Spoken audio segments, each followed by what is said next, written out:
An Amtrak train making the first ever run along a faster new route hurtled off an overpass south of Seattle on Monday and spilled some of its cars onto the highway below, killing at least 3 people, injuring dozens, and crushing 2 vehicles, authorities said. Attention quickly turned to the train's speed. Federal investigators say the train was traveling at 80 mph, 129 km per hour, in a 30 mph, 48 km per hour, zone. Bella Dinser, an NTSB board member, said at a Monday night news conference that information from the event data recorder in the rear locomotive provided information about the train's speed. Dinser said it's not yet known what caused the train to derail and that it's too early to tell why it was going so fast. She said federal investigators will likely be on scene for a week or more. Sign up today for a free 30-day free trial of unlimited digital access. There were 80 passengers and 5 on-duty crew on board when the train derailed and pulled 13 cars off the track. Authorities said there were 3 confirmed deaths. More than 70 people were taken for medical care, including 10 with serious injuries. About 2 hours after the accident, a U.S. official who was briefed on the investigation said he was told at least 6 people were killed.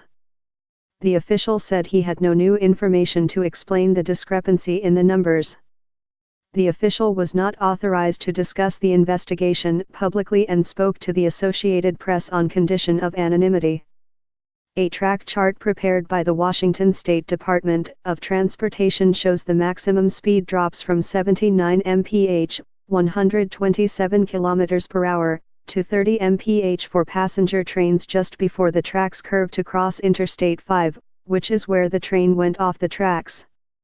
The chart, dated February 7, 2017, was submitted to the Federal Railroad Administration in anticipation of the start of passenger service along a new bypass route that shaves 10 minutes off the trip between Seattle and Portland.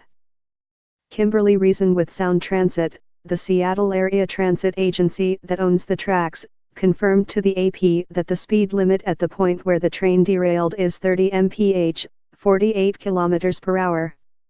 Speed signs are posted 2 miles, 3 kilometers, before the speed zone changes and just before the speed zone approaching the curve, she said. Positive train control, the technology that can slow or stop a speeding train, wasn't in use on this stretch of track, according to Amtrak President Richard Anderson. He spoke on a conference call with reporters, said he was deeply saddened by all that has happened today. Bob Chipkovic, a former NTSB director of railroad, pipeline, and hazardous materials investigations, told the Seattle Times the crash looked like a high-speed derailment based on television images. In a radio transmission immediately after the accident, the conductor can be heard saying the train was coming around a corner and was crossing a bridge that passed over Interstate 5 when it derailed. Dispatch audio also indicated that the engineer survived with bleeding from the head and both eyes swollen shut. "I am still figuring that out."